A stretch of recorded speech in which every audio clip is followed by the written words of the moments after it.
We're just learning the Air Force group that runs 1/3 of the nation's land-based nuclear weapons has failed a safety inspection. Barbara Starr at the Pentagon joins us now with more. Barbara, how badly did they fail and how dangerous is this? Well, it is a problem, no mistake about it, Jake, for the U.S. Air Force. This is an Air Force wing in Montana, about 3,000 people, about 150 Minuteman III nuclear intercontinental ballistic missiles. This week, the Air Force says the entire wing failed a safety and security inspection. What they will not tell us, because it's so highly classified, is exactly what, quote, tactical errors were made that led to the fail mark on the inspection.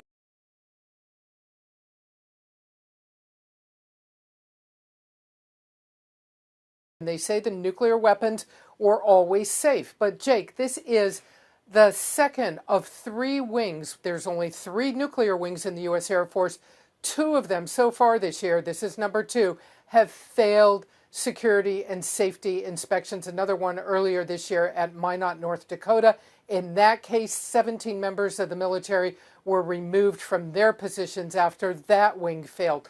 So the big question here, I think people agree the nuclear weapons are safe.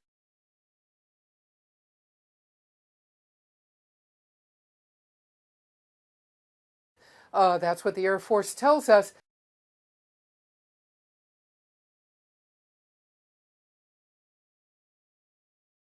No indication they're not.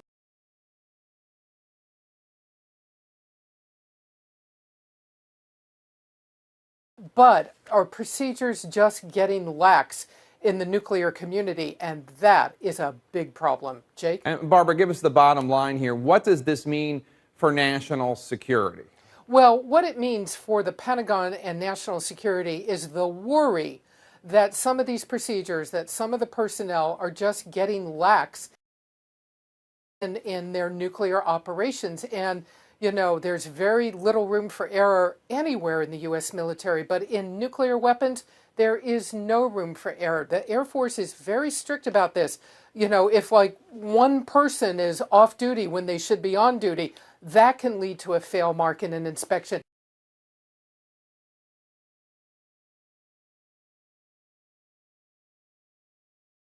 It's that kind of detail in nuclear weapons. You just can't have an error. Jake? Astounding. Barbara Starr at the Pentagon, thank you so much.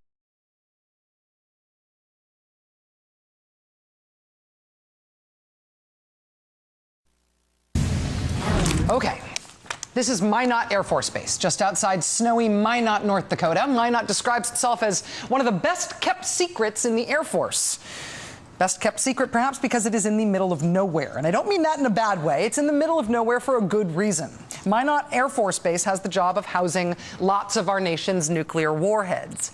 They're stored in sod-topped bunkers in the high plains of North Dakota. And it's the job of the men and women of that command to essentially babysit 150 giant intercontinental ballistic missiles and hundreds of smaller warheads. They guard and maintain our nuclear missiles at all times, 24 hours a day, 7 days a week. And they are the ones in charge of launching them in some cases if we ever decide to do that.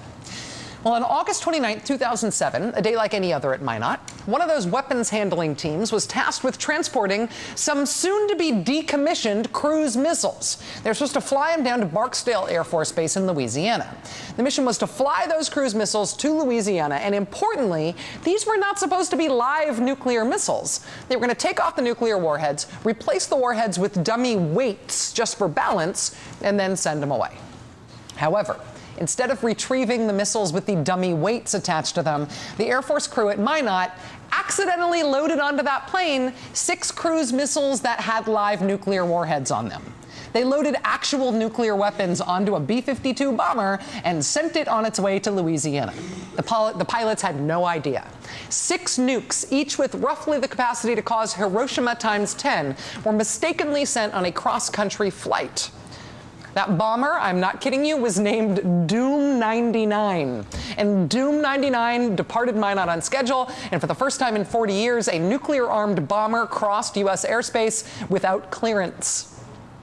Luckily, the warheads made their way to Louisiana without incident, and upon landing, they sat unguarded on the runway at Barksdale for 9 hours, until the ground crew there finally realized with a resounding OMG that they had accidentally acquired 6 live nuclear weapons they weren't expecting, and they had left them sitting around unguarded for 9 hours. After that debacle at Minot, Defense Secretary Bob Gates gave the boot to the Secretary of the Air Force and the Air Force Chief of Staff. He put into place a new system to try to do what we can as a nation to prevent our nuclear weapons from going missing again. Whether or not you think it makes sense as a military mission to have these 5,000 nuclear weapons that we have, whether you can imagine 5,000 targets for things we might reasonably want to one day nuke, as long as we have 5,000 nuclear weapons laying around, one of our responsibilities is to not lose them or drop them or whatever. One measure that the Air Force instituted to prevent another Minot to Barksdale debacle was to implement no-warning inspections at Air Force bases that house nuclear warheads. And in March of this year, one of those inspections took place at Minot, thus giving the Minot missileers a little chance to redeem themselves after their great embarrassment. Here are some photos from that inspection. Minot officials posting these photos on their official website afterwards. Everything seems to be going along fine. Everybody's kind of smiley, or at least competent looking in all these pictures. Minot officials publicly declared afterwards that the inspection was a success. No more problems at Minot. No more nuclear oopsies.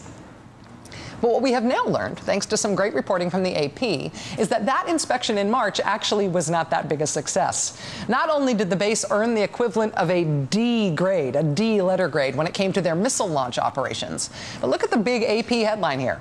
Air Force sidelines 17 nuke officers.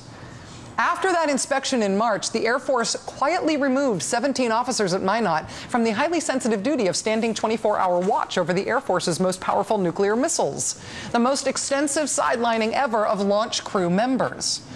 So despite publicly asserting that the inspection was a success, the AP obtained an internal email from one of the deputy commanders at Minot who wrote after the inspection, quote, "We are in fact in a crisis right now." He described the cause of the crisis as rot in the crew force. A problem of motivation, essentially, he explained.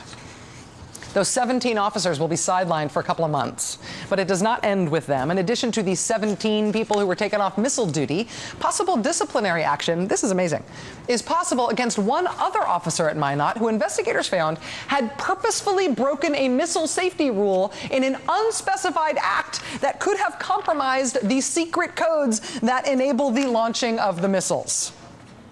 Oh, how desperately I want to know what that unspecified act was. The Air Force initially tried to deal with this whole thing quietly by shuffling these guys off the sidelines for a couple of months and declaring victory in their inspection. But the AP's reporting on it this week has sort of broken this thing back open, so much so that the Defense Secretary, Chuck Hagel, is now demanding answers from the Air Force about what exactly is going on in our nation's nuclear mission. It should probably be noted here that Chuck Hagel's previous life, his life before becoming Defense Secretary, included his membership in a group called Global Zero, which is a nuclear policy organization that advocates for a world without nuclear weapons. Chuck Hagel himself signed on to a report that called for getting rid of the Air Force's entire intercontinental ballistic missile arsenal altogether. Yes, that same one that we are firing people from for incompetence now and whose leaders say is in crisis. How Chuck Hagel deals with this is going to be amazing to watch. Watch this space.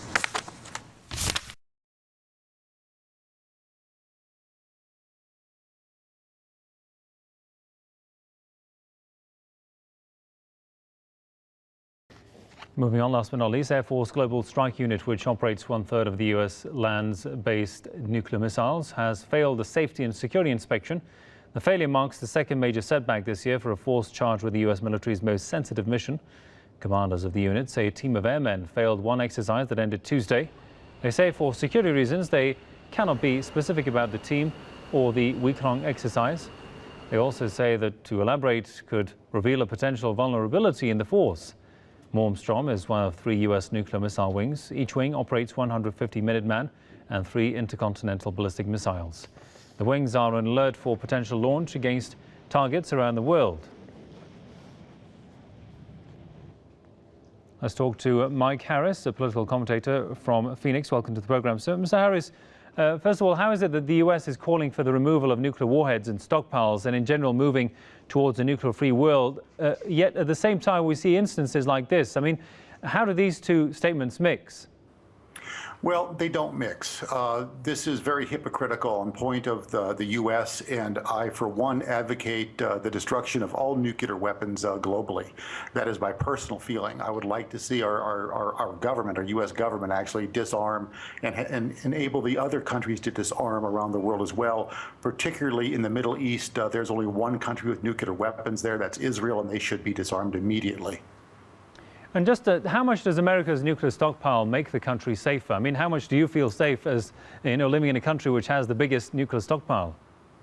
Well, actually, I do not feel safe. I feel endangered by the nuclear stockpile. And this is a particularly troubling incident whenever you consider that just 4 months ago, we had 38 officers were relieved of their command, relieved of duty for a very similar incident to what this is that just happened Tuesday.